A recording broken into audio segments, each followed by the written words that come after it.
안녕하세요, 김 선생님. 네, 안녕하십니까. 네, 지난번에 마지막 시간에 지난번 마지막에 저희 이제 T셀을 활성화시킬 수 있다는 전설의 항암제에 대해서 잠깐 언급을 하셨는데 오늘 좀 자세하게 설명 부탁드릴 수 있을까요? 뭐 엄밀하게 말해서 T셀을 좀 때려 박는 건 아니고요. 아, 네네. 네. 물론 뭐 종양세포를 공격하는 게 T셀의 역할이긴 한데 그렇죠. 일단 이 T셀이 종양세포를 공격하기 위해서는 네. 좀 사전에 전제 조건이 많이 있었잖아요. 먼저 대식세포라는 애가 종양에 대한 정보를 전달을 해줘야지 네. T세포가 그 정보를 받아들여서 활성화가 되어서 이제 공격을 개시할 수가 있었던 거잖아요. 그렇죠. 영장이 나와야 수사를 할 수 있다. 네, 영장이 오케이. 나와야 이제 어떤 수사를 할 수 있는 권한을 얻는 것처럼. 네네. 그래서 사람들이 생각을 하기를 그 영장을 어떻게 하면 빠르고 신속하게 공급할 수 있을지를 고민했던 거예요. 네네. 그러니까 종양이 들어왔다는 사실, 어떤 종양에 대한 어떤 패턴 정보를 네. T셀에게 대량으로 공급을 해주면 연속적인 반응으로 T셀도 대량으로 활성화가 될 수 있을 거고, 그렇죠. T셀이 대량으로 활성화되면 대량으로 공격할 수도 있지 않겠느냐, 이렇게 아이디어를 내보게 된 거죠. 네. 원래 기존의 어떤 자연적인 면역 반응으로는 대식세포가 어떤 종양세포나 종양세포가 만들어낸 물질들을 함입을 한 후에야 이제 어떤 영장을 발급할 수가 있었는데, 네. 꼭 그런 방법을 따르는 게 아니라 우리가 인위적으로 어떤 종양에 대한 정보를 뭐 약물을 통해서든지 뭐 어떤 네. 방법을 통해서든지 대식세포나 T세포에게 전달해 줄 수만 있다면 네. 훨씬 더 큰 면역 반응을 유도해낼 수가 있을 거니까요. 네, 알겠습니다. 일단은. 네. 그래서 이런 가장 기본적인 아이디어를 얻을 수 있었던 실험 중에 하나가 네.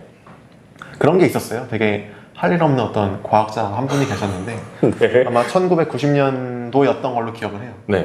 그래서 좀 심심하고 할 일 없는 과학자분들이 좀 이상한 짓들을 가끔 많이 하시는데, 그렇죠. 그분이 근육에다 주사를 하나 넣어봤어요. 사실은 생쥐의 엉덩이 근육에다가 주사를 네. 놨는데 그 주사에 들어있는 용액이 뭐였냐면 어떤 외부의, 그러니까 생쥐 자체의 DNA가 아니라 네. 외부의 DNA가 담겨있는 용액을 생쥐의 엉덩이에다 이렇게 놔준 거였거든요. 얘기가 좀 무서워지는데요. 네. 네. 그랬더니 어떤 일이 일어났냐면 이제 엉덩이 근육에다가 그 외부 DNA를 넣어주게 된 거잖아요. 그렇죠. 되게 신기하게도 그 쥐의 엉덩이에서 자기 생쥐의 DNA가 아님에도 불구하고 그 외부의 DNA에 해당되는 물질을 생성해내게 된 거예요. 그게 뭐였죠? 뭘 생성해낸 거죠? 엉덩이에서. 그때도 그게 되게 어떻게 보면 신기한 거긴 하지만 또 네. 어떻게 생각하면 당연한 일일 수도 있는 게 네. 원래 자기 DNA가 아니더라도 네. 그러니까 포유류들도 마찬가지잖아요. 뭐 교미를 하고 나면은 자기 원래 그 교미가, 그러니까 수정이 일어난 후에는 네. 자기 DNA가 아닌 외부의 DNA를 바탕으로 이제 자식이나 새끼가 생겨나게 되는 거죠. 그렇죠. 네. 다른 사람 또는 네. 다른 그 네. 개체의 네, 그죠. 다른 네, 개체. DNA를 받아들여서 네. 섞이죠, 그게. 네. 네. 그런 걸 생각해 보면은 사실 그 DNA라는 물질이 자기랑 비자기를 구분하는 게 좀 의미가 없는 일일 수도 있다는 거죠. 그러니까 어떤 그 DNA라는 형태를 띠고 있는 어떤 DNA라는 물질이 있으면은 그걸 가지고 어떤 세포든지 다 그거를 만들어낼 수 있는 템플릿으로 사용할 수가 있는 거지, 꼭 자기 것만 가지고 이렇게 만들어낼 수 있는 건 아닌 거라고 이해를 하시면 좋을 것 같아요. 알겠습니다. 네, 그래서 그걸 좀 실험적으로 직접적으로 확인해 본 게, 포유류 수준에서 네. 확인해 본 게 그 쥐 엉덩이에다가 외부의 DNA를 넣었던 실험인 거고요. 그래서 마찬가지로 또 그 실험을 이제 좀 어드밴스드 시켜서 네. 사람 근육에도 똑같이 주사를 해봤어요. 사람 근육에다가. 네, 사람 근육에도 이번에는 어떤 종양의 단백질 패턴을 함유하고 있는 단백질 정보를 함유하고 있는 DNA를 넣어줬더니 이제 놀랍게도 그 넣어준 DNA를 바탕으로 우리 사람 몸의 근육에서 면역 반응이 일어나기 시작했던 거죠. 잠시만요. 그러면은 이게 온몸에 다 퍼진 건가요? 그 용액을 그냥 주사만 해줘도? 아니면은 뭐 물론 퍼지는 것도 물론 일부 있었겠지만 네네. 그 근육 세포나 아니면 그 근육 주변에 거주하고 있던 어떤 대식세포도 있을 거고 어떤 면역세포도 있을 거거든요. 그 면역세포에서 이제 어떤 종양세포의 일부 패턴이 발현이 되기 시작했던 거죠. 그러면은 저번 영상에서도 설명을 드렸었지만 네. 대익세포가 하는 일이 결국에는 이런 외부 물질이 들어왔다는 사실을 알려주는 역할을 한다고 했잖아요. 그렇죠. 근데 이번 경우에는 물론 대익세포가 직접 치운 건 아니지만 네. 외부에서 들어온 주사해준 용액으로부터 정보를 얻은 거긴 하지만 네. 어쨌든 외부의 물질이 왔다는 정보를 얻게 된 거고 그렇죠. 그걸 바탕으로 이제 T세포를 활성화시킬 수 있다는 결과를 얻어낼 수 있었던 거죠. 그래서 거기서부터 아이디어를 얻어낼 수 있었던 거예요. 네네. 어떤 우리가 종양세포를 공격하기 위해서는 T세포를 활성화시킬 필요가 있는데 네. 또 T세포를 활성화하기 위해서는 대식세포가 적당한 정보를 전달해 줘야 되는 거고요. 근데 그 정보를 전달해 주는 게 꼭 자연적인 면역 반응을 거쳐야만 전달해 줄 수 있는 게 아니라 외부에서 우리가 어떤 방식으로든지 네. 그 정보를 담고 있는 물질을 투여를 해주면 그것만으로도 충분히 T세포를 활성화시킬 수 있는 어떤 메커니즘을 확보하게 됐다고 할 수가 있게 되는 거죠. 그런데 이제 생각을 해보면 원래 이런 이런 데는 대식세포가 잘 거주하고 있는 곳은 아니거든요. 아 정말요? 네. 얘네들이 잘 평소에 좀 쉬고 있는 집들이 있어요. 대식세포들의 집들. 네네. 집들이 있는데 뭐 대표적으로는 림프절 이런 데도 있을 거고 아 가장 우리 몸 아프거나 하면 편도가 붓잖아요. 그렇죠. 네. 그런 데서 일단 1차적인 어떤 외부 물질에 대한 검역이 일어나기 때문에 거기서 뭔가 반응이 일어나게 되면 편도가 붓고 하는 거거든요. 파출소구나. 네, 파출소 같은 개념. 파출소. 네. 근데 꼭 편도뿐만 아니라 편도뿐만 아니라 우리 몸의 외부랑 접촉하고 있는 어떤 조직들, 네. 뭐 눈이 될 수도 있고 코 점막이 될 수도 있고 네. 폐의 일부 점막이 될 수도 있고요. 폐도. 아니면 소화기가 될 수도 있고요. 소화기. 이런 데에는 외부랑 항상 어떤 물질 교환이 많이 일어나는 곳이잖아요. 그렇죠. 그런 외부의 물질 교환이 많다 보면 상대적으로 감염이 발생할 확률도 높아질 수밖에 없는 어떤 조직들이 많이 존재하고 있거든요. 네네. 그래서 그런 데서는 감염에 대한 1차적인 검역을 하기 위해서 그런 림프절들, 그러니까 파출소들이 많이 군데군데 분포를 하고 있어요.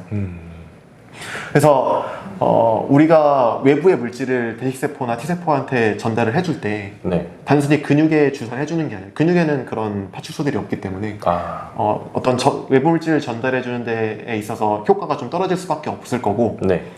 반대로 역으로 생각해보면 그런 파출소들한테 바로 외부 물질을 때려 넣어주게 되면은 그렇죠. 훨씬 더 빠른, 신속한 그렇죠. 네, 폭발적인 면역 반응을 유도해낼 수가 있을 거잖아요. 신고를 하는 거잖아요, 가서. 네. 네. 가서 직접적으로 그냥 알려주는 시스템이 저기 되는 범인이 거죠. 있다. 네, 네. 그래서 백신 같은 경우에는 살모넬라균을 활용하고 있는데 네네. 살모넬라가 원래 하는 일은 우리가 뭐 상한 음식을 먹었다거나 하면 그렇죠. 살모넬라균에 감염이 돼서 설사를 일으키고 하는 건데 살모넬라가 설사를 일으키는 이유는 일단 가장 맨 처음에 소장 조직을 파고들기 때문에 소장 네. 조직이 파괴가 되면서 뭐 수분 흡수가 제대로 안 되기도 하고 그러면서 이제 설사가 발생하고 뭐 복통이 일어나고 그런 안 좋은 일들이 많이 일어나는 거죠. 그렇죠. 근데 이제 이 살모넬라가 그냥 살모넬라는 아니고 좀 약독화된 살모넬라라고 할 수가 있어요. 약독화요? 네, 그러니까 좀 살모넬라가 우리 몸에 해를 끼칠 수 있는 어떤 기능들은 다 제거해버린 상태. 네, 약간 고자 살몬. 역시 통했어요.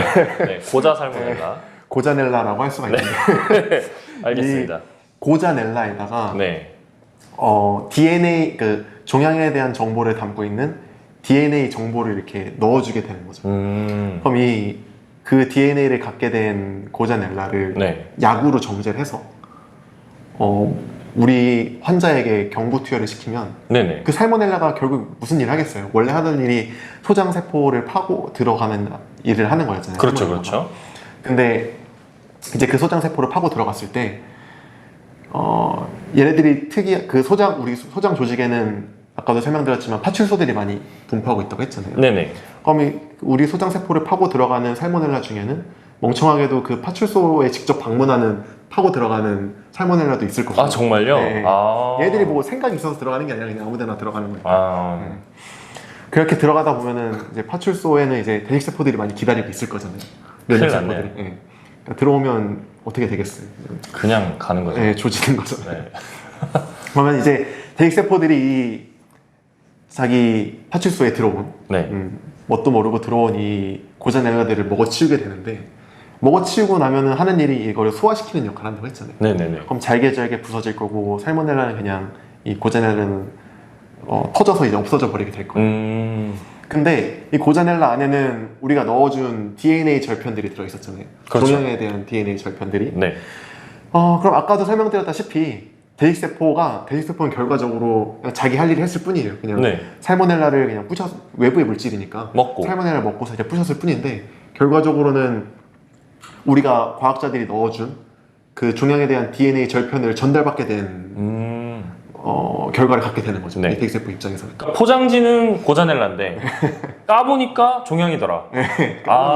오케이. 그런 상황이었던 거죠. 그러면 이제 종양의 어떤 DNA를 갖게 된 대식세포는 네. 그 DNA 템플릿을 바탕으로 종양에 대한 단백질 절편을 생산해내게 되는 거예요. 그러면 그 다음부터 어떻게 되겠어요? 자연적인 면역 반응에 의해서 T세포를 활성화시키게 될 거고, 네네네. 활성화된 T세포는 자기가 전달받은 그 종양에 대한 절편 정보를 바탕으로 종양세포를 공격하기 시작하게 되는 거죠. 그럼 이제 영장을 뿌리는 게 아니라 네. 거의 이제 삐라 수준으로. 그죠? 어떻게 네. 보면은 종양세포에 대한 삐라를 뿌리는 거죠. 삐라를 약으로 만들어서 때려 박아주는 역할을 한다고 쉽게 표현해 볼 수는 있을 것 같아요. 네. 이 약을 먹으면 네. 면역 체계에 네. 종양에 대한 삐라가 뿌려진다. 대종양 삐라 살포 작전. 조금, 이라고 뭐 네. 굳이 묘사를 네. 하자면 그렇게 할 수 있죠. 근데 이렇게 해서 임상을 했을 때 예. 생각보다 효과가 굉장히 뛰어나게 나와서 정말요? 일단은 가장 기본적으로 뇌종양 중에서 가장 악성이고 네. 사망률이 굉장히 높은 네. 질환 중에 하나가 이제 교모세포종이라는 질환이 있는데, 교모세포죠. 일반적으로 1, 2년 이내에 대부분 사망하는 걸로 알려져 있고, 정말요? 네. 네. 그리고 일단 치료는 이렇게 돼요. 어떤 종양이든 간에 대부분의 종양에 대한 치료들은 일단 가장 기본적으로 적출하거든요. 그렇죠. 네, 네. 수술적으로 떼어내고, 근데 그거 떼어냈다고 해도 모든 부분을 다 최대한 많이 제거하려고 하겠지만 네네. 남아있는 부분도 있을 거고, 그렇죠. 눈에 안 보이는 거를 뭐 보고 뗄 수는 없는 거니까 네. 눈에 안 보일 정도로 작은 조직들은 남아있을 수가 있고 하기 때문에 항상 그 다음부터 째고 난 다음에 이제 항암제 치료를 시작하게 되는데, 교모세포종에 대해서는 뚜렷한 2세대나 3세대 항암제가 아직까지는 개발되어 있지 않은 실정이에요. 아직까지는 그냥 1세대 화학 항암제만 쓰고 있는 상황이에요. 그렇군요. 네. 네. 그렇게 쓴다 하더라도 재발률이 거의 50%가 넘고 50% 이상. 네. 그리고 재발이 되면은 1, 2년 이내에 많이 더. 유명을 달리하는 네. 그런 안 좋은 질환으로 알려져 있는데요. 네네. 그리고 되게 특이하게도 이미 다른 종양에 대해서는 널리 활용되고 있는 면역관문 억제제도 네. 교모세포종에는 크게 효과가 없는 걸로 보고가 되고 있습니다. 안타깝게도. 네. 근데 이제 그런 교모세포종을 타겟으로 해서 이제 이 백신을 임상 실험했을 때 네. 상당히 유의미한 반응이 나왔고요. 이제 오브젝티브 리스폰스 레이시라고 해요. 간단하게 ORR이라고 하는데, 그게 뭐죠? 그냥 쉽게 말하면은 약에 대해서 얼마나 반응이 있었냐 네네. 라는 거를 이제 나타내는 어떤 비율, 퍼센테이지 확률이라고 할 수가 있는데, 약발. 네. 약발이 얼마나 들었냐를 네. 나타내는 지표인데, 일반적으로 면역관문 억제제 같은 경우에는 굉장히 센세이션한 약물인데, 얘네들이 어떤 임상에서의 적응증으로 허용이 되는 수치가 한 20에서 30%의 반응률이 나오면, 약발이 나오면은 임상적으로 허용이 되는 걸로 알려져 있어요. 네네. 근데 교모세포종 같은 경우에는 면역관문 억제제가 안타깝게도 10% 내외의 효과밖에 만들어내지 못하고 있는 실정인 거고. 네네. 그런데 이제 이 백신 같은 경우에는 임상 실험했을 때 놀랍게도 20에서 30%의 효과를 얻어낸다는 것을 알게 되었습니다. 네. 그래서 이 백신을 활용한 임상 시험에서 네. 괄목할 만한 성과를 얻어낼 수가 있었고, 그래서 비단 교모세포종뿐만 아니라 네. 다른 종양 암종에 대해서도 유의미한 효과를 거둘 수 있지 않을까. 앞으로 지금은 그러면 교모세포종에 대해서만 실험이 이루어진 거고, 네. 다른 종양들에 대해서는 아직은 많은 테스트 결과가 나오진 않은 상황인 거네요. 일부 시행하고 있는 암종도 있을 거고요. 예. 네. 네, 아무튼 오늘 말씀 잘 들었습니다. 네. 그래서 회사 이름이 뭐라고요? OSR 홀딩스입니다. 저희는 OSR 홀딩스고요. 네. 이 삐라를 만든 최강의 항암제, 최강의 약발을 가진 항암제를 만든 이 회사 이름. 백심입니다. 백심. 알겠습니다. 유튜브 설명란에 꼭 스펠링 적어주시고요. 자기적인 것 같아요. 그러면 네, 다음 알겠습니다. 영상에서는 더 또 찾아뵙도록 하겠습니다. 알찬 정보로 찾아뵙겠습니다. 네, 고생하셨습니다. 수고하셨습니다. 네.